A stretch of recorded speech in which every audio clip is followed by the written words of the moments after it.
Welcome to Lived Stories, everybody. I'm your host, Liv Lewis, and today I am so excited to be talking to Clara Stewart Moore. We're gonna get all into her story. I also want to just be share my gratitude for all who are listening. Thank you all for feedback, the comments. Thank you for sharing your story. Understand how emotional this roller coaster ride of post divorce or divorce could be. For my listeners, you guys all know I typically ask my guests to share one sentence about who they are and a sentence that describes them. And I'm going to share what Clara wrote. She shares, I'm a universal teacher of infinite light, peace, and grace. It's succinct, it's poignant, it's just what we need. Clara, hi. Thanks for joining Greetings. us today. How are you? Thank you for having me. I'm wonderful. I life is generous, like I like to say. But how Yes. are you? I'm doing well. I'm very grateful for where I'm at and for where I've been and where I'm going to. So, yes, I'm very pleased to be here. Well, I don't want to waste any time. And you said something that's interesting. I can't wait to share or to hear about where you've been and then where you're at and then what's to come. So let's start from there. To ground me and to ground our listeners, want to just kind of get a little bit more information about your background, your beliefs on relationship and marriage. We'll start there. I'm originally from Europe, so I'm sort of a global citizen of the world. Born in England, cancer from South America, lived in 3 provinces in Canada, traveled all through Europe and Africa as well. And I landed in America in 1999, and in that place here, I wasn't planning to stay. I had an HB1 visa extraordinaire for fashion, and ended up marrying uh, a South Black South American, South from the Americas. Um, yes, from the North Carolina, and ended up staying. So, in short, my belief system was one that I would only be married once. I didn't plan to be divorced. I figured once I knew that I knew, and that the person that I was that was my first belief. And I don't know if that was a program or something that that I was programmed to believe, as we are as young children, sometimes programmed to believe certain things. And so, yeah, so that's where I found I always had reverence for marriage and the respect for marriage, because I think it's two as union as one to build the family, to build legacies, and to create, particularly for our people, something that goes on and beyond. You said something about I believed I was going to get married once, and then you also alluded to I knew. What were the indications of you meeting your ex-husband? What was that knowing? Well, I've always been a very intuitive person. So, and then if the intuitive doesn't stick on the inside and spirit really wants me to get it, then they give me outside clues. So there was a lot of synchronicities in terms of and serendipitous moments in terms of both we really loved the word, we loved to study the word and the joy that it brought us. So I thought that was like a super strong bond. And then also, we would meet up, we would have the same colors, we'd be listening to the same songs, these type of things. And also, there was some magical moments of where there was manna that just appeared on my Bible. So there was a lot of discovery with us, with the spiritual aspect and of the word. And that was sort of our connection. I led most of my life this way because I didn't have parents, and I traveled so much of the abandonment issues as well. So a lot of it came within my heart, and trusting what I was hearing and what I was seeing, and also what I was dreaming, what I was given in dreams as well. This power of that we have, that's connected to spirit. Now, in this relationship, do you think you were equipped to know what marriage was? Do you think you had an understanding? You mentioned um trials, right? But did you really understand what the union was meant to be going into it? I, I would say that I couldn't say now that I knew what I knew because what I thought I knew, changed and evolved just as though we say, oh, do we know what life is? Life is changing in each and every day and showing us something different about ourselves, our environment, our community, and our people. So going into it, I would honestly have to say yes, that I believed that I had what it took to endure certain trials and tribulations. I just didn't know, I guess, really how the path would be navigated and how some of these trials would be brought upon me so quickly, and how much of myself, in fact, I didn't realize how much of myself I would have to lose or sacrifice in this space of the union of the marriage by what the construct, was teaching. Got you. Okay. So magical, serendipitous moments, wearing the same colors. I'm right there with you. Get married. How was the marriage in the beginning? The marriage in the beginning was really the first time, like when they say you kind of know in the beginning. Well, this was the kind of know in the beginning. There were a lot of parties involved in the marriage, and there should a lot of voices, and there should not have been.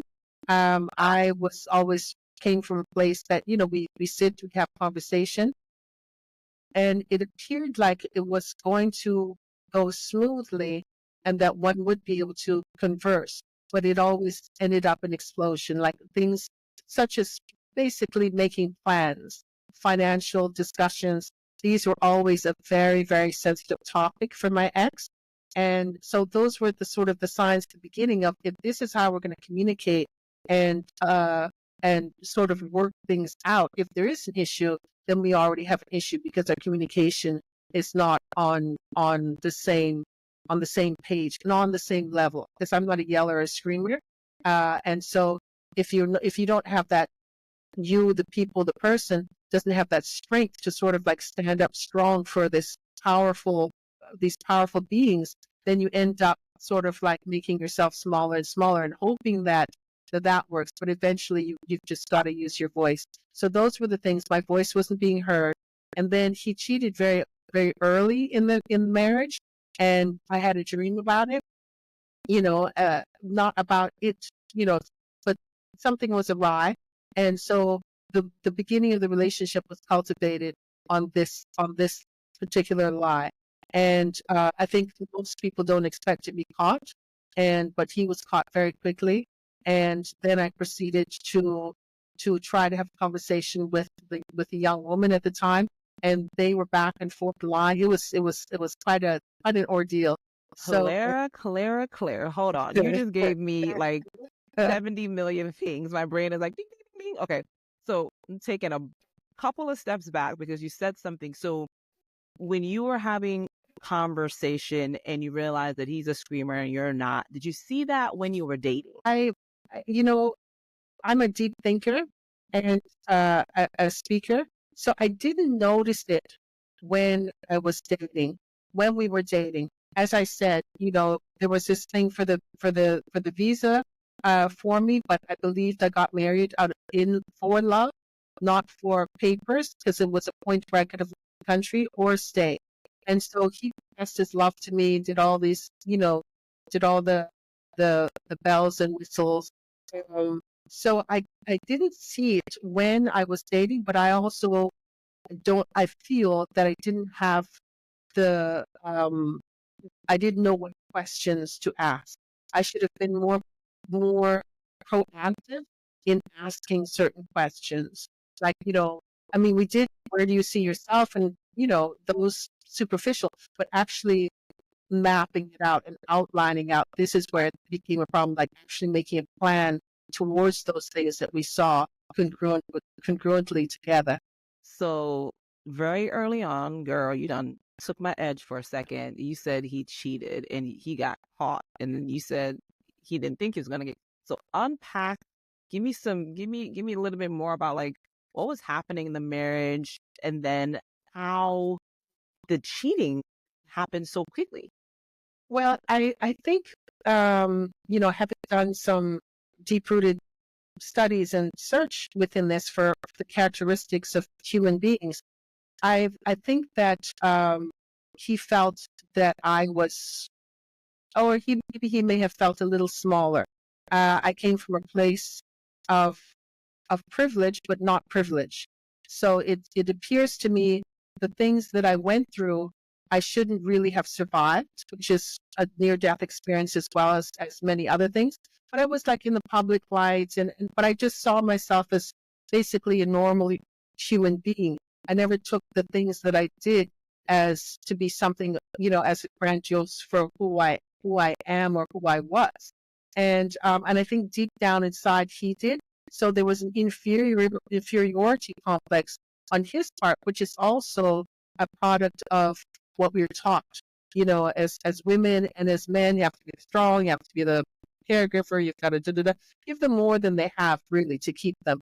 And it was virtually almost impossible for him to give me more than I have and than I had, also because there was a cultural difference. For me being so free speaking and having opinion, this is completely different from a Black American Christian home in which he came from, where the women were, cooking and these type of stereotypes, but yet truths. And so there was that barrier of sort of trying to knock me down to size, and I wasn't going to be knocked down to size. Like I didn't know what it meant to be small. I only knew to grow upwards, So these were some of the issues. The more that I was sort of trying to be smaller, or he tried to make me smaller, I was rising. And so this created a lot of conflicts because it didn't make sense to me why we couldn't, like a simple conversation. The argument would be about the conversation of who's speaking. It just went around in circles. It was just ridiculous. And so it turned like that, where it appeared to me that wasn't the marriage for him wasn't the end goal. But although, he loved me very much and wanted to be with me, but was he capable of folding, my container as well as his in that positive light? So friction, inferiority, he's feeling small and he steps out the marriage and you caught him. How, pray tell, did Well, you catch? And then you said you were talking to the girl. Help me. Yes, Help me well, understand. I had a dream. So one particular night, he was at a friend's in Harlem, and apparently there was a very good reception, which was fine, fair enough. He got home fairly late, and, I wanted to, have some relations, and he sort of like wasn't very, I'm tired, this type of thing. Also fine, but then I went to sleep, and then I had a dream of he talking to this young lady, and there was, some affection in the dream. Like you could feel there was like a closeness with this person, this female in the dream. So when I woke up, he knew that I was a dreamer. I told him about this dream, and I think it freaked him out. Of course, he lied about it, and continued this lie for, I think that may have been June, July, and by September, October, there was a place where he worked, and I would happen to be in the place when he was working, and this woman passed by. Wouldn't have done anything, but I saw his head kind of like go quickly, like move on, and I saw her this, and so I just walked right out the door, tried to find this person that was so eagerly, pushed away, and that person was gone. So I just kept asking questions all the way home, and who's this? Well, who's that person? And he did not have a comfortable response because I just kept asking and asking. He got very, very agitated. And so from that agitation and from the dream many months later or before, I knew that there was some connection. And I, being the detective that I am, the persistence that I am, and I like to know what I know, I was able to track down the phone number and call this young lady up, and she in turn lied to me and said, no, nothing is going on. But there was conversation between the two of them. So I just tracked the conversation, until finally she gave me a confession. And it was, yes, so I got a confession out of her, not what she was planning, because apparently he wanted to stay with me and she loved me. But she said to me some things, and so I told her in the end, you know, thanks her for telling me, and coming and letting that truth out of the body. It was important to let the truth out, so she wouldn't have to, you know, sit with the guilt or anything within her heart, and then also ruin a relationship that she may have in the future. Like these things, I feel that are connected, the energy of them. So that's how I found out, and So Clara, and hold up. In this dream, did you see her face? I did see her face. And then when you I went to the place, so you saw her, yo, that's intense. Yeah. So you saw her face, you go to the place he Oh works no, at. yes. Yes. This and months later, after that long conversation at home, no, I didn't do anything. All the friends cheat, but I don't cheat. The same rigor. And I could be out every night, blah blah blah blah. And so when that person passed by the window, that person instinctively led me to the dream much earlier. Like that's the same person, and the fact that I kind of see her like rush her away from the window, and she did one of these and turned around and came. So obviously she was coming there very often. So I don't know how many times it happened. I had no clue.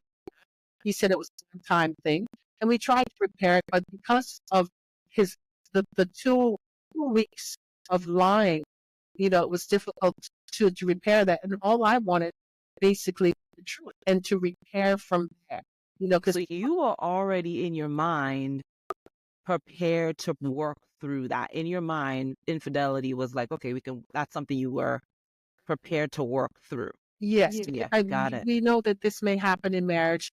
We know that people might be in places where they shouldn't be, or influenced by friends, and there's a weak moment. It really, and I believe in chances. You know what I mean? I believe that I believe that people do make mistakes. I make mistakes. It might be a different type of mistakes, but I think that the idea is how we get through that repair of that mistake, how we're going to change the tides, how we're going to change that behavior or that thought pattern.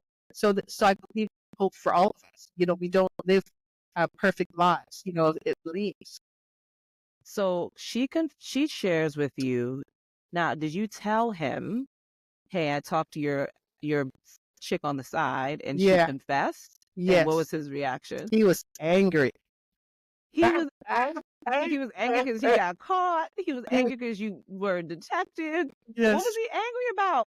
Well, this time he was angry because I think the two of them thought they would have a plan that she would never ever tell, and that he would stay like neutral in the marriage, exactly, and that he would never be caught for this cheating. It was a stupid mistake. Well, that's okay. Let the mistake be stupid for a short period of time, not for weeks and weeks and weeks and weeks and months, and get this person to collude with you.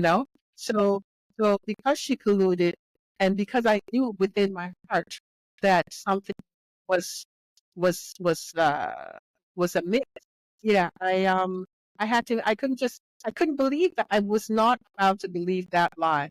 And so I was going to ask, and I was going to, on both sides. So I was tag teaming.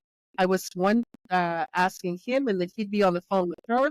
Then I'd ask her, and she'd be on the phone with him. So they're going back and forth trying to fix this story. And so I would say, well, I really call him on Christmas Eve, Christmas, whatever it was, these particular times. Like, why are you calling like that if you hardly speak? When did you speak? When was the last time you spoke? And try to get the information of both sides, and then compare the information. And after a while, they could not you can't keep up with the lies. That's why the truth is the best thing to do, and just release it and let it go. So he was angry that you were the amazing detective that you are. Yes. And so how did you move forward with that? Like so he was angry, and then what? Well, then his parents were very heavy-handed in his marriage. And in one particular scripture, it says that you should go to the elders. So they were sort of navigating it. But in my situation, I knew that they weren't going to be for me. So the mother was asking, which is natural, right? Like your son or your daughter made a mistake, your child, but at the end of the day, you're going to, whatever happens, you're going to be with your blood. And so we were meant to pray and pray at a certain time. We would pray together.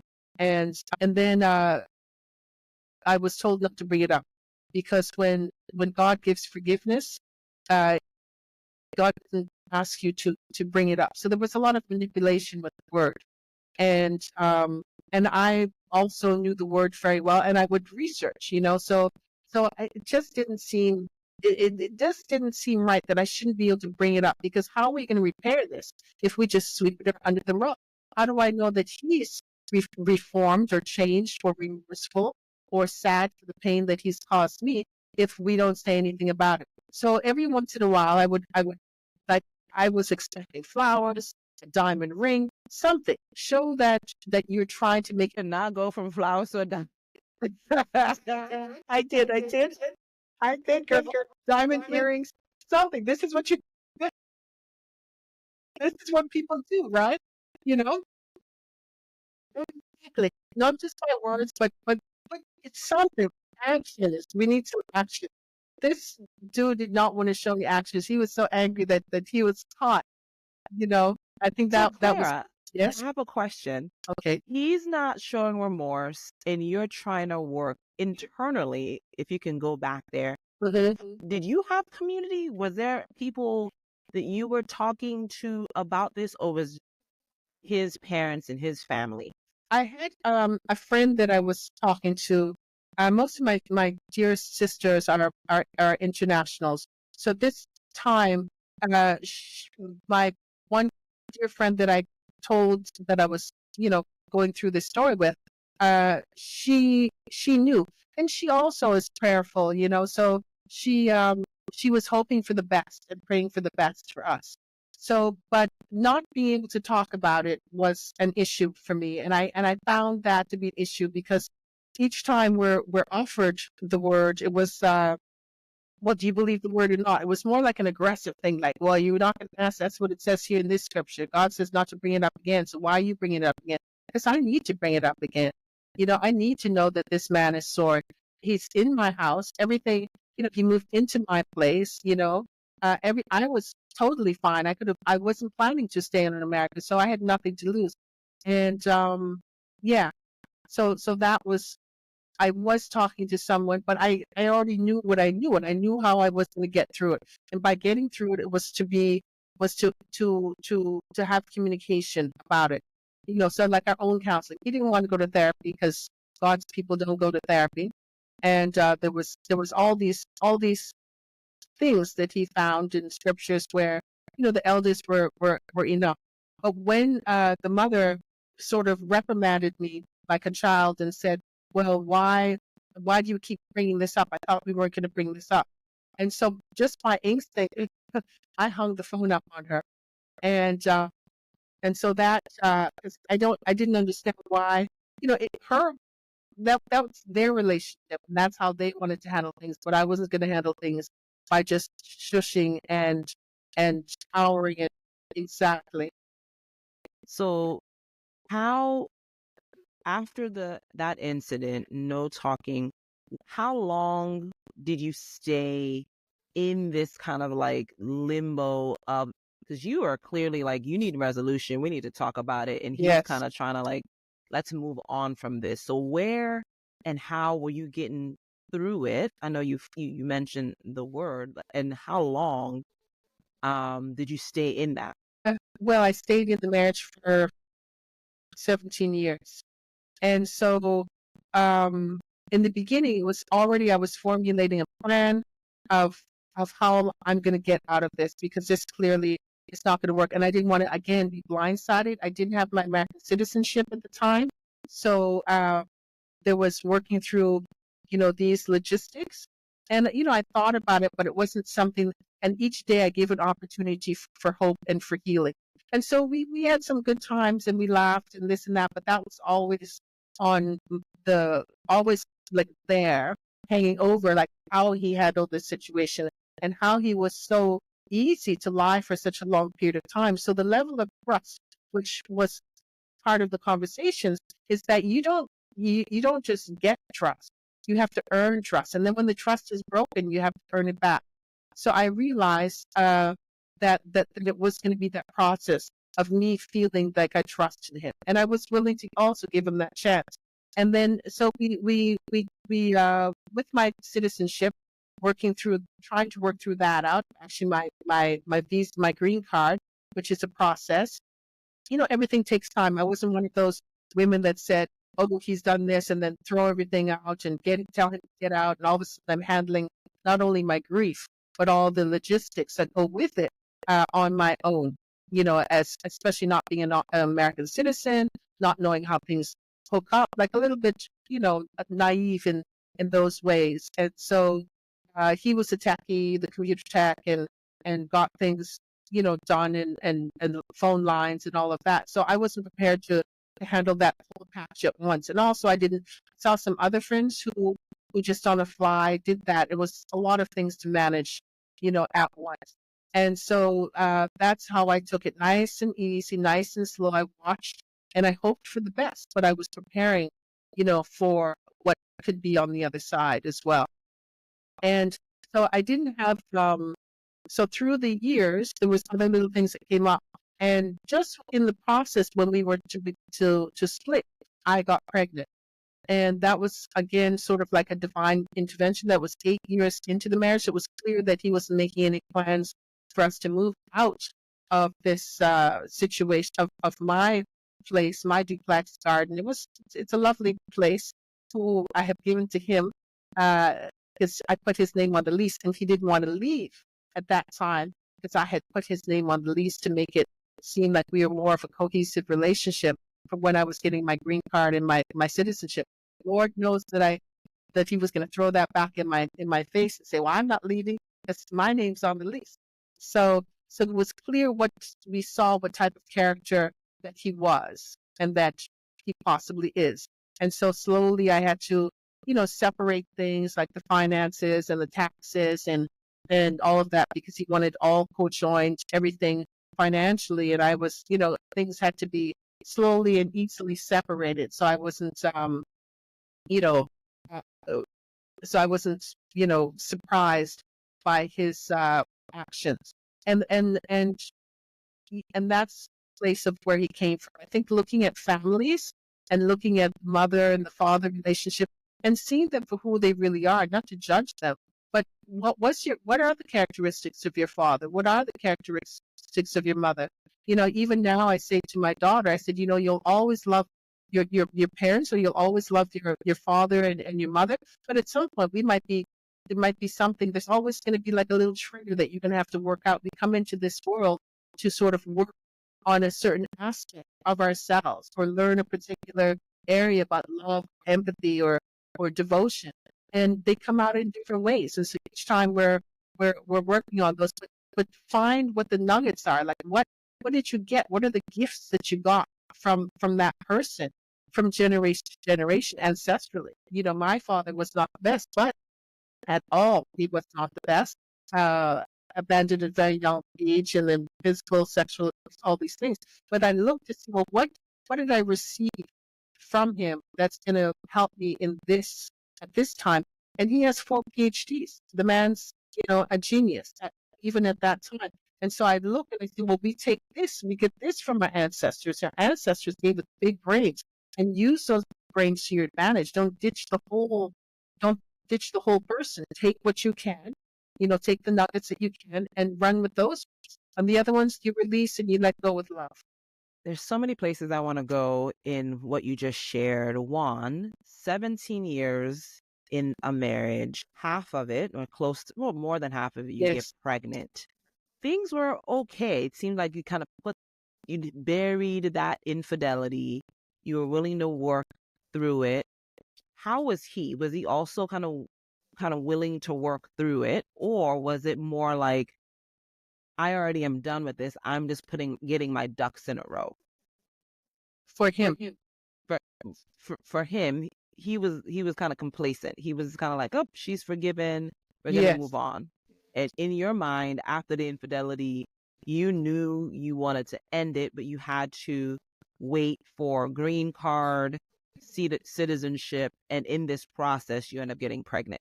Am I Yes. getting the time? Okay. And then Right. it was like, And what? then, Go ahead. so go ahead. No, no. And I was, so that 8 year I'm pregnant. What did that do for your psyche, knowing that you had a plan and now you have a baby? Well, what it did was, again, because I prayed every single night. And every time I heard when there was a tough season, I would hear wait, always wait. Like, when should I leave? Show me, let me see in a dream. When is a good time? And I always heard wait. So I waited and I waited. We had a business together and the business was done funky, and then I never found that out till later. So there was all these little dishonesties.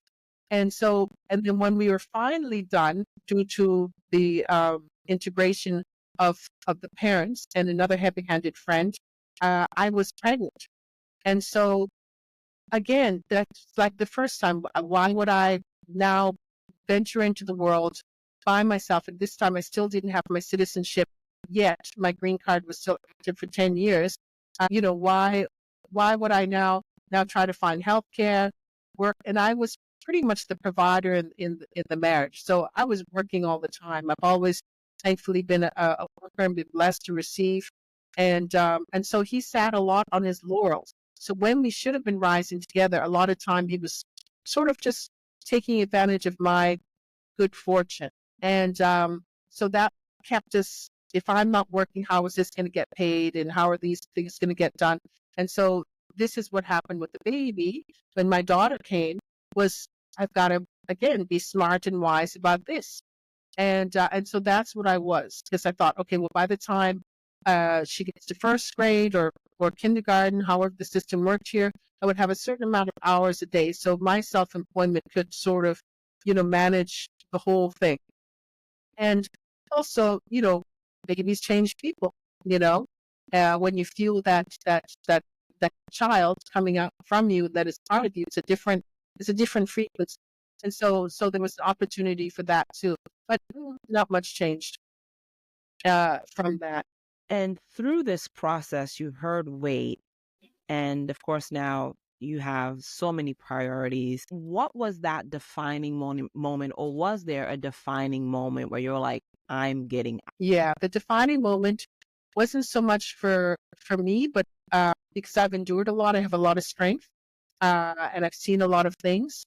But it was when I saw how he treated my daughter in this particular situation. Like, sometimes you get inklings of things, like, oh, I can't take this job anymore. This person is really, really, really. But then there's a day, and that day came when he was sort of belittling her. And I thought to myself, she came to me after, was the one time in, I don't know, 5 years that he'd taken her to work. And then, she's very confident, but yet she's very shy. She's an introvert, extrovert. And at this particular day, when it should have been a joyous moment, I thought, of a bonding, he belittled her in front of some co-workers. And there was like these big adults sort of like towering over her. Well, you should know better than that, because she didn't say hello and da-da-da. But they were digging into her. I was not there. But after she came home and she was, after her bath, she told me what had happened. Quietly, she told me what had happened. So I was livid, not after, but as she was going to. So I didn't say anything then, because already there was like, he wanted to show that this is how relationships are running. I want to show that with the bickering back and forth and the loud voices and all of that. So at this point, I'm keeping myself under the radar. So she goes into the bathroom, and then I start asking about this, and he is livid that she has told me how he treated her and how she was treated. So after, and then he gave me the hand. He didn't want to talk about it.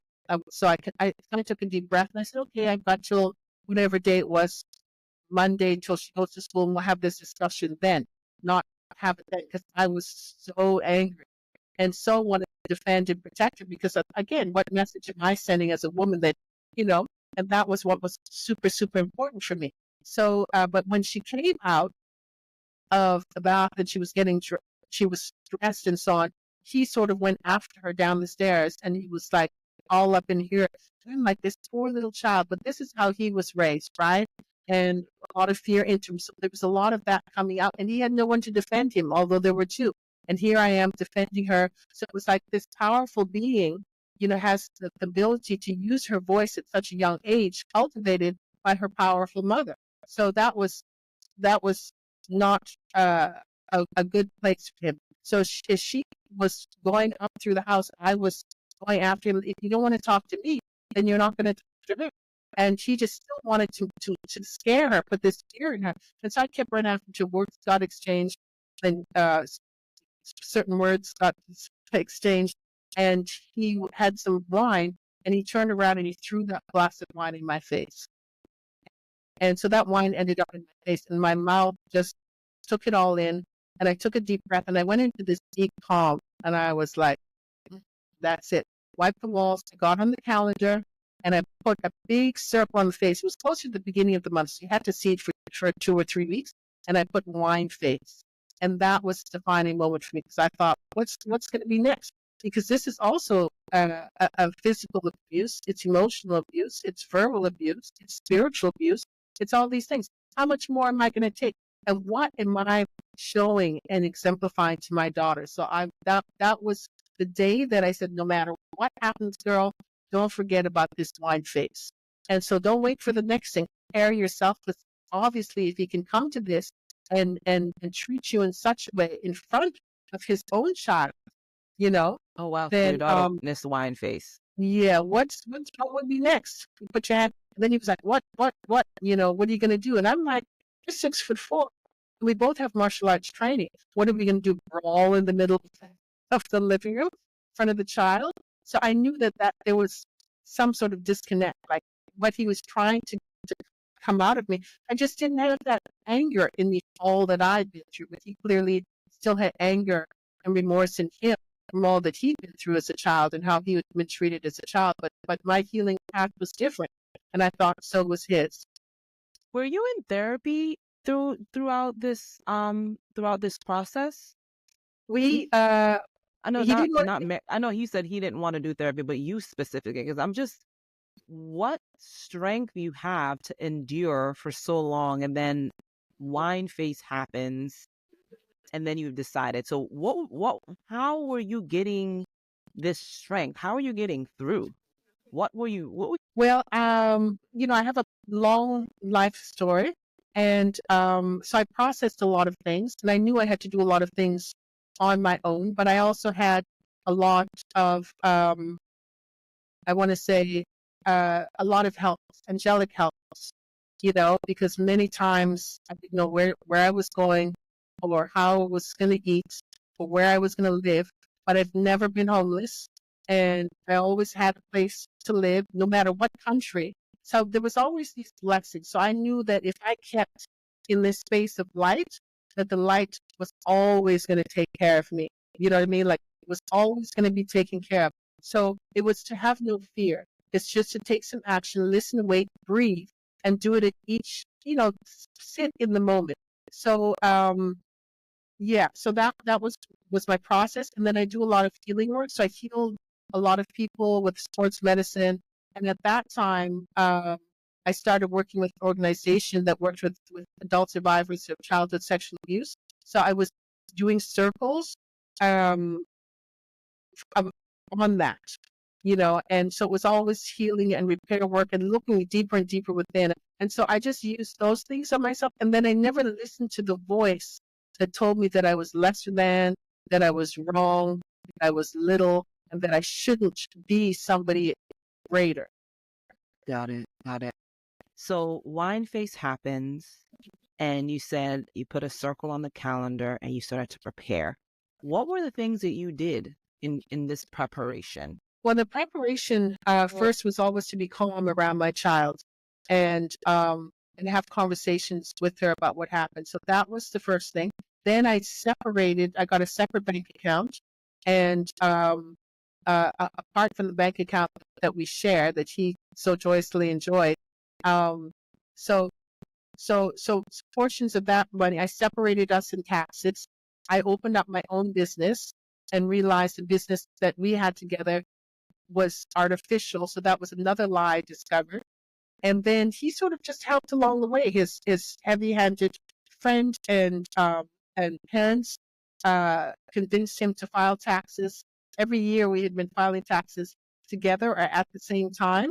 When I decided to separate after that incident, like have not joint tax and do it separately.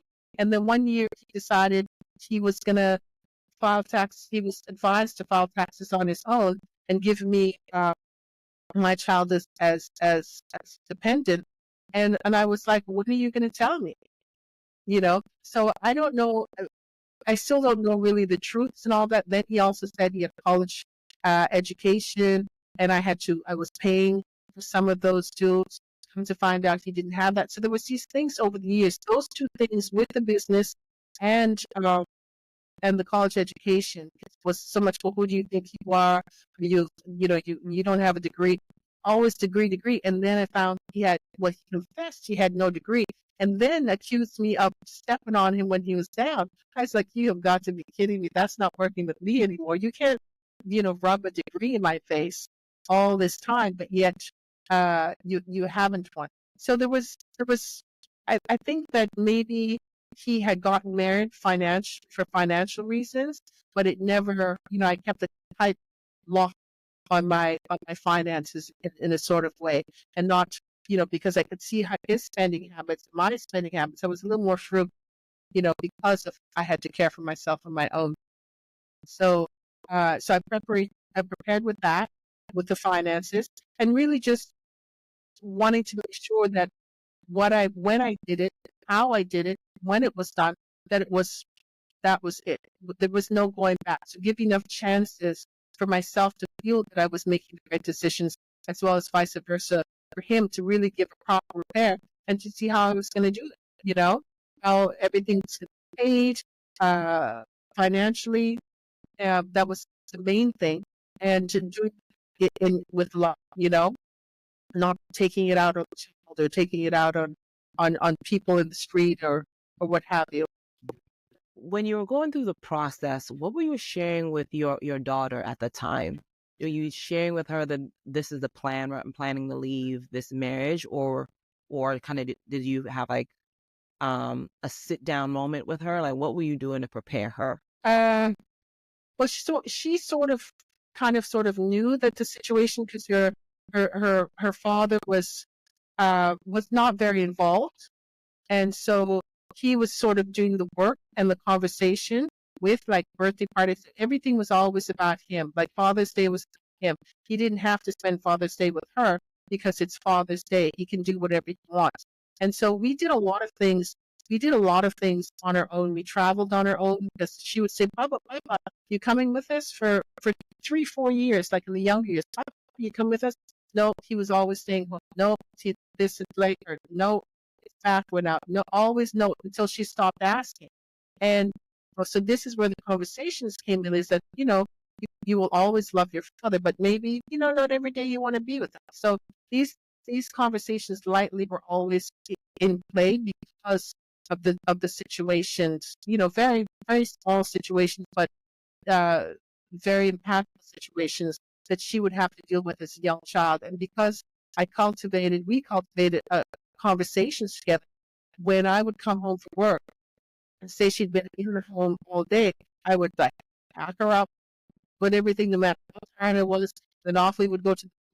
And so for her to be exposed to certain things, for her to see that there's more than what's going on in her home. And so I wanted to make sure that she knew her community and she experienced things. So we did a lot of classes, and this was the preparation to make sure that she was in a place that she could be, feel sound and grounded in her own well-being, right? So you prepared, and now it's time for the divorce. Was it a complicated process? Was it a challenge? Talk to me about that. It was complicated and it was a challenge because one, he left, but then he wanted to come back. And then his friend got a place for him. He was sorting it out. So they were trying to sort of blindside myself and my daughter. As I was preparing, he was also preparing because I guess we were always, because he could see that there was not the same affection and this and that, and it was totally going a different direction. And so his friend, being that his finance, or right, his friend, suggested that he help him out, and the friend went to help him out. Then he decided one night that he wasn't going to, he didn't want to break up his family. God told him not to break up his family, and he was going to try again. And we didn't what have. Was your reaction? It was the middle of the night. I was like, what is this again? And this needs to be a two-way conversation, not something that you decide after you've already decided. You can't say that what you're preparing, prepare it, and then I'm stuck because I'm like, okay, this wasn't when I wanted to do it exactly. How am I going to do this? How am I going to get her to school and work? I had morning clients and all of that, and he's just going to run off. So he decided he wasn't going to do it. So he didn't do it, and he stayed a little. We talked a few things through, but then it came back to that same place. What are your plans? You needed to move. What are you doing to help us to move? Like, where's your where's your resolve in trying to build this family, have another child? That's what we're going to do. Still working towards that direction. It's always to work towards that direction, but he wasn't showing these goals. And so you were preparing and have prepared to leave. He wakes you up in the middle of the night to say he wants to work it out, and you started to work it out, or was it kind of like, nope, that ship has sailed? I wasn't clear on that. Well, in my mind, again, that ship was sailed. But if I'm not one to say who touches God's heart and what God tells another person to do. So again, from there, I have hope that he is true to what he says he's going to do. And again, we will see with actions. Okay. And so as time went Diamond on, rings and flowers. Eggs, no rings, no flowers. No rings and flowers. You just He was cooking dinner though. That's because I was working all the time, and then we weren't coming home for dinner. But at the end of the day, it lasted about 9 more months, and he did it again. Where the friend really secured a place for him, got a place. My daughter knew. She's about 7 at this time, 7 or 8. My daughter knew, so he would always be sort of like adult conversations, and I would try not to have the adult conversations in front of my child. And because I don't think it's appropriate. They can't hold all of that emotion, And and then I was on a conference call in the evening, and I knew he was leaving and moving out, but I didn't know the date. She knew the date because he would talk, openly with his friend who was going to move in with him, at the time. And so when I came up from the conference, he was already packed his things in his bag. It was downstairs. I had a 2-level, bi-level. He'd packed his things in his bag. And then he tells me he's taking the child. And I'm like, what? You're taking the child to where? I don't know where you live. I don't know how clean that place is. I don't know what sheets you're going to take. I don't know where she's going to sleep. You're not taking her anywhere. So take your things and thank you. And so that was very, very upsetting because I had to, again, keep my cool. And and so that was it. And then he thought it was going to be a nice, easy transition. I told him to come within the next week, pack his bags. I put everything in bags because he left some things in the closet. Like he was halfway there, halfway not. And I just packed everything up, told him to come and get it, and he got it. And then we had a dog at the time, and the veterinarian was close to my home. Still have the key. It's about a month later, give him this opportunity. He came home, he ate something, left dishes in the sink. And I was like, this lock has got to change. So I changed the lock. That's when he really got the message that it was done. And then the process of divorce, he did not want to spend a dime. So it took us a little while to do it. And then COVID hit, and there wasn't anything to say. It was quite simple. So that prolonged it for for the 2 years when the courts closed.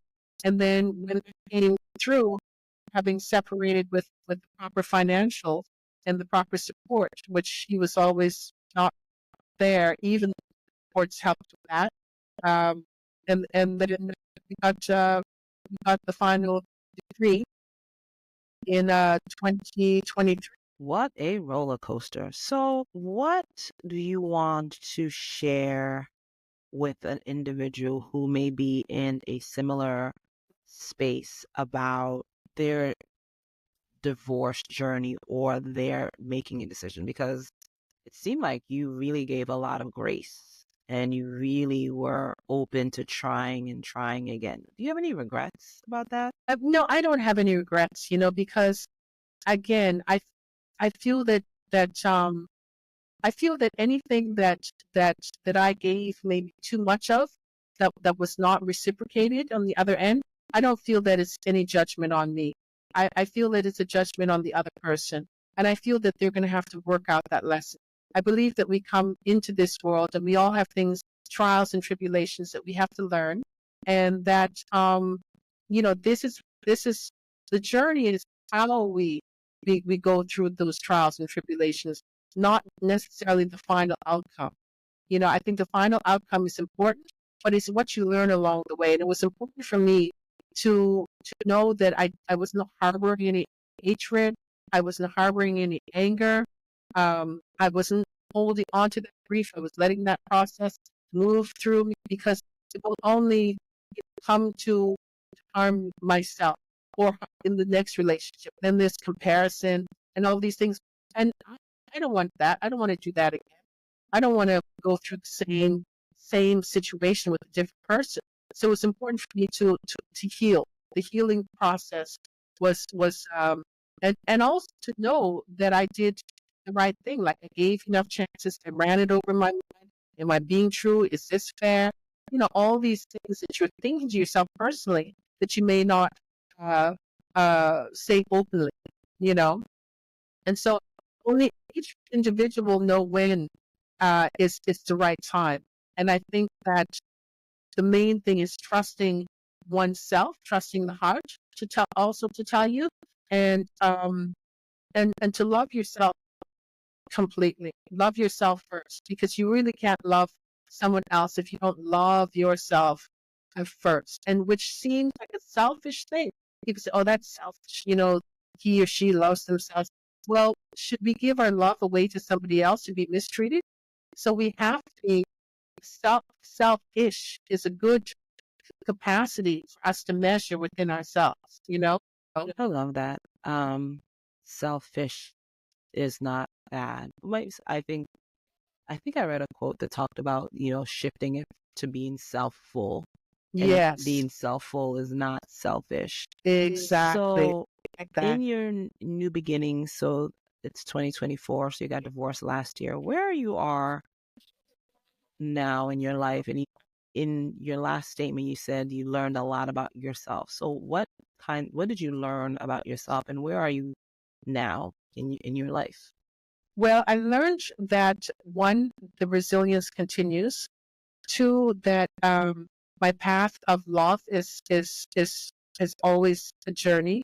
Three, not to be too hard on my future partners, and I am still hopeful about finding that match. And but meanwhile, I'm still focusing on my dear sweet little angel child, and she has a lot of things on her plate. She's going into 11th grade. This is an important year, particularly in America. And so I'm kind of like focused on that now, because I've never felt that, that it was good to have a lot of partners or a lot of partners in the home. I was never, somebody like that, not to judge those that need that, that physical hold and bond with a partner. Yeah, so that's where I'm at now, and the next year will be focused on that pretty much. And I'll date here and there given time, but I also have some other things that came up that I am dealing with that God has put on my plate. So I'm waiting to see how this, what the lesson is in this. And I think that what I'm getting is that I was going fast, fast. All my life I've been fast, fast. Working. That's in my chart. I've got a lot of work, and then I just keep moving, moving, moving. So the idea now is really slowing down and enjoying every moment and listening to in every moment, and also loving in every moment, which is a challenge, because little things can come up, irritate you. Every moment that I create now is a moment for the future. So the more moments I can create love for myself, my surroundings, my community, the more I'm cultivating that for later on. And so because I've had to slow down, I've really had to look at my thoughts, my feelings, my emotions, and what they are, what they're building in my body and in my frequency, in my environment. So that's what I'm looking at now. So as we wind down our conversation, thank you so much first for sharing.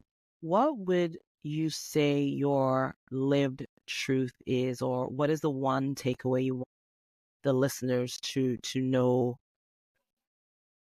Well, I want them to know that, cultivate every small moment, like every moment. Be mindful of what you're thinking, of what you're saying, of what you're putting out there, because they say what you put out, comes back to you. So, and I believe that truth. I believe that truth, and I believe that truth not to harm, but also to grow and to cultivate. So you get do-overs, and the main do-over should be for yourself. Like, do it over, do it again, try it a different way, try to make it better each time, cultivate it in a better way.